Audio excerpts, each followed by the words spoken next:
All right. Good morning, everybody. Just finished the fifth to last week here at the Capitol. We have 4 weeks to go going into our Easter break. I think, of course, the big bill we did this week was the abortion HJR. I was very happy with the way the debate was conducted for the most part. I think Wednesday went very well, except for the protesting at the end. I think the Democrats were given a lot of time to have their say, and we heard from a lot of members.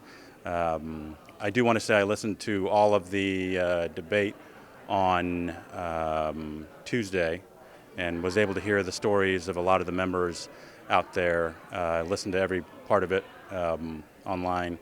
And so I do want to say thank you to our floor leader, who I think conducted everything very well. What I would tell the people of Missouri is today we passed the HJR. There was nothing that was repealed today. There was nothing that was reversed. Anything that would happen if this were to pass would have to be done with the vote of the people. So I think that's important to note, and that we believe in the democratic process. Unfortunately, democracy isn't a stop and start proposition. Unfortunately, it keeps moving, and the people that didn't agree with the Amendment 3 last year also get to have a say in trying to fix some of the problems they saw with it. And one of the things I heard from the Democratic members was that they would try to reverse this if it went into being the law, and I think that's a perfectly reasonable thing to do and say, and I would not say that she's subverting the will of the people if she were to do that. So I think for me, when I look at this, taking something to the voters another time isn't really subverting the will of the voters. It really is something that I think should be celebrated, in that we have this process to amend the Constitution, and we're going back to the people and letting them have their say. So it's actually our democracy in action, and I think it's something that we should actually celebrate and not denigrate here today. So I'll give you a couple of the things that for housekeeping, like we normally do. Calendaring Senate Bills 28, 7, 150, 1, and 81 today, so we could take those up next Wednesday after our break. And I think I've spoken with Majority Leader Riley, and I think he plans to do some of those Senate bills on Wednesday. One of the bills that I'm very interested in is Senate Bill 7. It's kind of got a lot of things in health care that I think would be good for Missourians. So we'll do that next week. We'll have the Senate's doing the budget, so I think the last 4 weeks is coming up. It's usually when all of the action happens, so looking forward to that, and the final push after the Easter holiday. So happy to take any questions that you guys have. Why did you vote no on the resolution? The no vote for me was very easy. I think we all come here and we're all sent to represent our districts, our 38,000 people that we represent. When I looked at the language of the resolution, I didn't think it was something that my constituents would be in favor of. I have the particular good fortune of representing the people of Lee Summit. I've met a lot of them throughout the years at their doors, at coffee shops, and I don't think this is fits for my particular district. And everyone else on the floor today had to vote and vote their conscience and try to represent their districts as best they can. And I'm confident that the 161 other members that were out there did that. So I think when I look at the vote out there, I think everybody out there was trying to represent their people the best they can. Are you disappointed here? What language do you think your district? Well, I don't think they would be in favor of a repeal. I do think that my district, like Missourians, their feelings on abortion lie somewhere in between Amendment 3 and allowing for abortions. And so I think it's just a matter of finding where that is. And I don't think they would have been in favor of the repeal portion. Was it just your district that you were voting for, or did you, as a physician, also oppose this legislation? Well, I think there's a number of things in there that are very good and that clear up a lot of the parts of Amendment 3 that I didn't think were very good. As I've said before previously, I did not vote for Amendment 3. I don't think it was the right thing to do, but I understand that it is the law of the land, and as I've said previously, we accept that. We accept it as the law of the land. We accept it as the will of the people. Right now, we're just taking the democratic process, and the people that disagree with Amendment 3 also have the opportunity to have their voices heard, and taking it to the vote of the people, I think, honors that. Are you disappointed no other Republicans joined you in voting no? And does it make you reconsider your position as Speaker at all? No, well, it's a two-part question, and I'll answer that, Jackie. I'm very happy that everybody, 161 other members out there, were able to go out and represent their people with their vote. That's what they're sent here to do. The other part about reconsidering being Speaker, no, this makes me actually very happy that I'm the Speaker of the Republican Conference, because we allow people to not always go with where everybody else is, and on different votes. And on this vote, I haven't had any members tell me that they don't think I should do it, or they don't think I should be Speaker.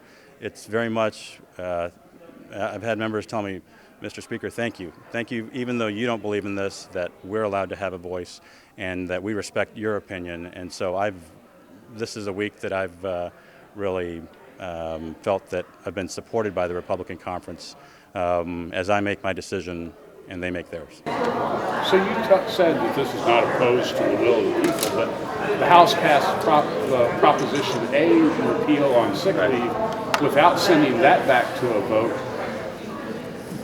How does that show respect for what voters did last November if you take the House's actions as a whole this year?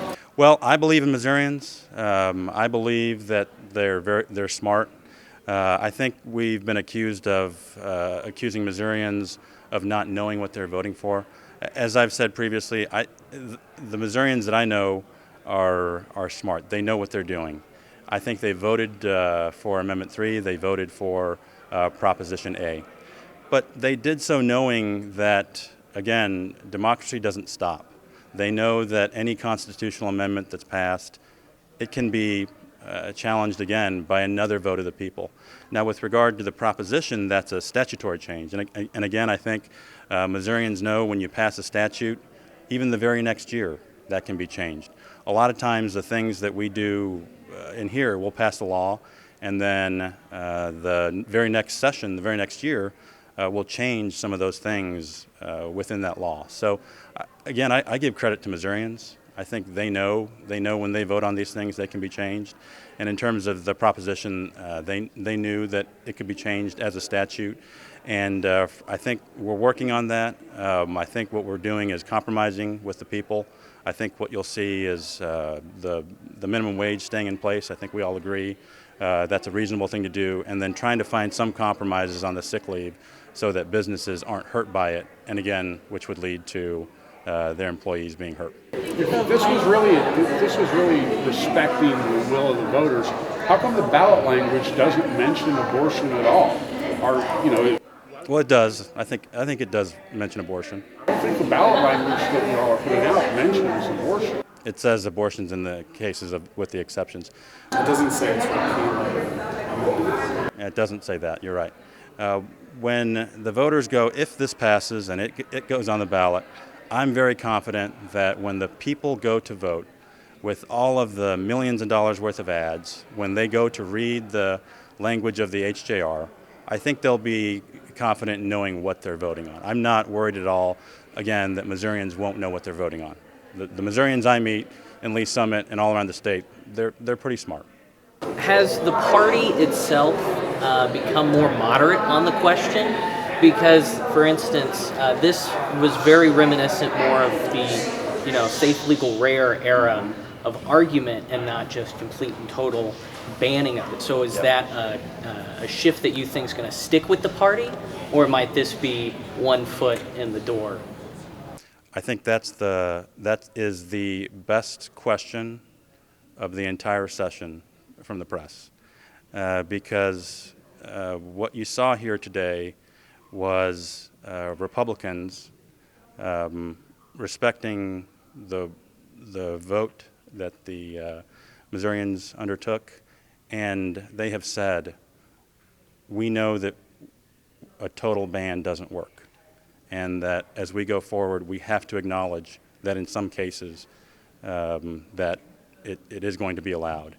And so what I think you saw today is that the pro-abortion people and the House Republicans and the legislature are much closer on this than they would be led to believe, and at any time in the past. 6 years ago, the legislature said no on exceptions. Today, we said we have to have exceptions.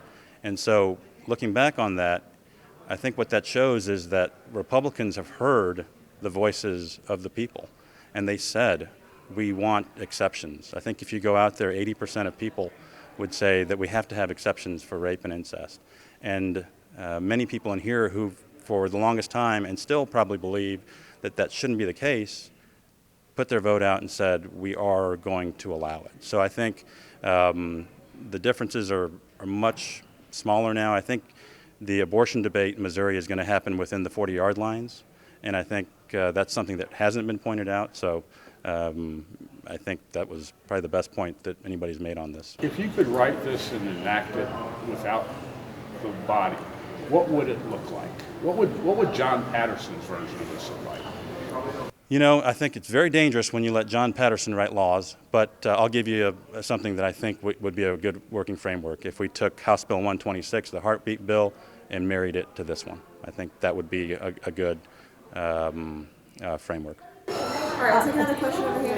At the beginning of the legislature, you spoke on wanting to define aspects of Amendment 3. We're now at the point where we're pretty much repealing the entirety of Amendment 3 with limited exceptions. Yes. How did we get here? How did this bill become, being able to be a product on the floor as you are Right. speaker and have Yeah. control over that? Mm-hmm. Well, it took a very circuitous path. I think it started as another HJR, then we changed it. It took a path down one way, and I think that wasn't one that could have passed, so we went back to the original language. I think what that shows is that we as Republicans wanted to get this right and didn't want to rush it.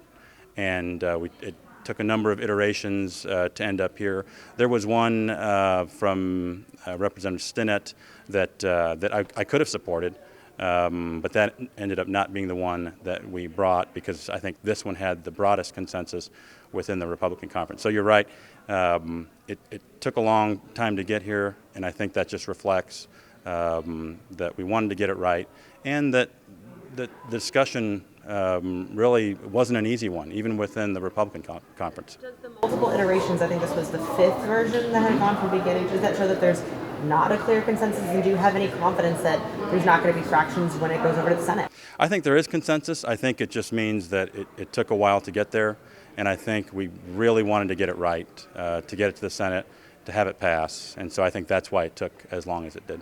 The second part of that was thought concerns as it goes over to the Senate, because there might be some Republicans who don't think it's restrictive enough, while there are others who might want differences. Right. Yeah, I agree with you. I think Senator Moon is on the record as saying it's not restrictive enough. So the debate will happen over there, but it's out of the House, and we'll see if they can pass it.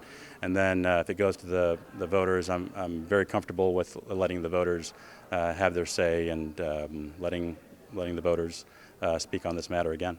What's your understanding of what will happen after, or if this passes, what will happen? Will the legislature have to enact new restrictions if they want to do that, or will the 2019 bill without the exceptions, not including the rape and incest provisions, would that take effect? No, I think there would be a number of statutory things that would have to happen after the if this would pass. Let me give you an example of one. There's this term fetal anomaly. That's kind of defined in there, but when you talk about fetal anomalies, I would rather call it a devastating fetal condition. You're talking any number of developmental abnormalities that really lead to severe defects in the child that they wouldn't survive outside the womb. If you look at a state like Louisiana, they have those enumerated, and I think you would see something along those lines that we could say, if you have anencephaly, if you have holoprosencephaly, if you have triploidy, trisomy 16, 18, 22, that abortion would be legal. So there's a lot of work, I think, yet to be done, and I think you'd have to do something about the rape reporting. So there would be more work to be done, to answer your question. Do you have the same concern with Representative Crowley that if there was anencephaly detected, that wouldn't be covered by the fetal anomaly exemption? I think anyone that knows medical conditions knows that that is not compatible with life, and that they should have the right to an abortion under this HJR. I think one of the things that you would see is that would be spelled out so that it's very clear. So that hasn't been done, but I think you would have that done. We've got to go to Kaysen because he's the Kansas City Star guy.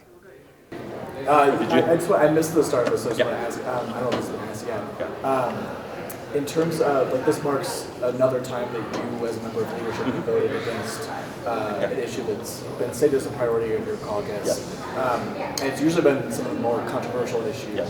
What do you make of that? Is that because your district's more purple? Is that your personal thoughts on some of these issues? Well, I think what I make of it is within the Republican conference, we allow a diversity of ideas. And I voted today without any hesitation. I was probably the first to vote. And I am not facing any blowback from my colleagues. In fact, I get more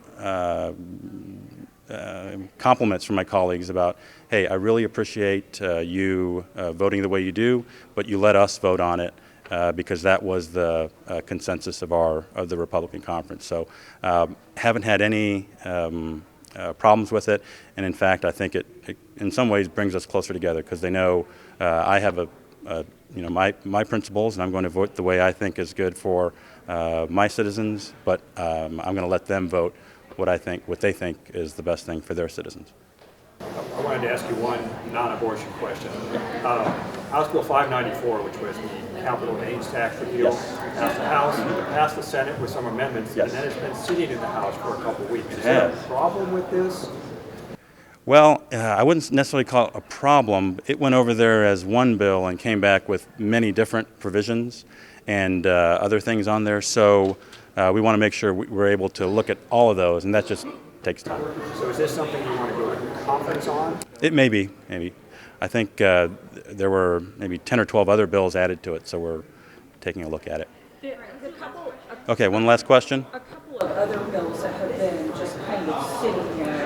One, the foster care bill yesterday that you guys voted to go to conference on.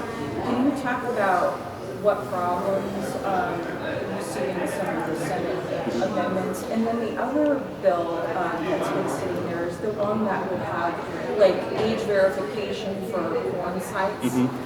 What's going on with that one, and why is that one sitting? I know the answer to the first one. I don't know the answer to the second one. That's more up to the floor leader. There are a number of provisions, again, were added to that, the child foster care bill. I think there's one thing about the ebony alerts we just wanted to clean up. There is going to be African American women alert with the Amber Alert. I think some of the other wording in that section might be changed. And then all the other parts that were essentially Senator Fitzwater's Senate Bill 43 are going to stay. Those are all great provisions. And then on the other one, I just don't know. All I know is we've got, I think, 80 bills on the calendar, and it's just a matter of time getting to all the bills.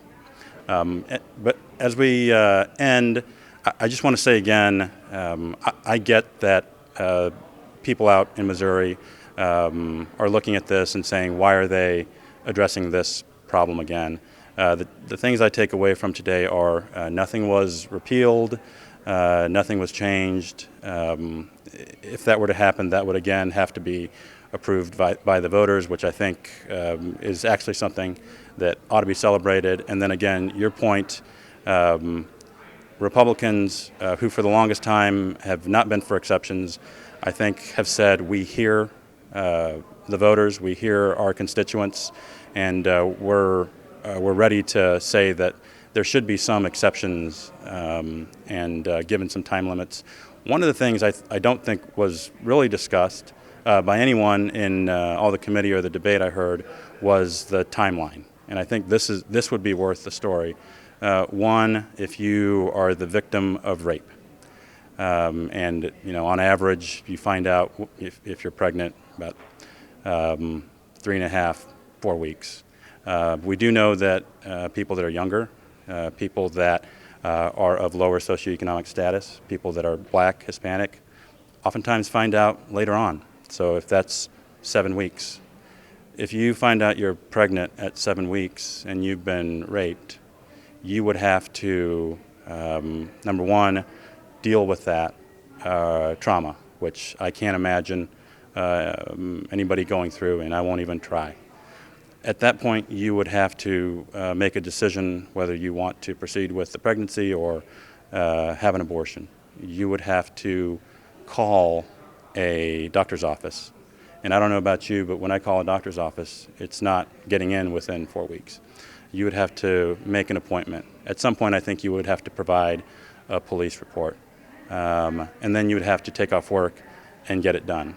We have said that that if you've been raped, an abortion, we can accept that.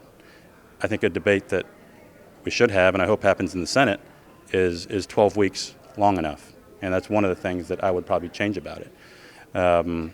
Because I think if you're going to say it's okay to do it after you've been raped, now we're talking time limits. And I think that 12 weeks, if you find out at 7 weeks that you're pregnant, 5 weeks to deal with all that, I think you could have a serious debate about whether that's enough time. I have a quick follow-up. Yes, sir. I know initially, I asked this last week and I didn't get the answer, so I'm trying to get this answer. Okay.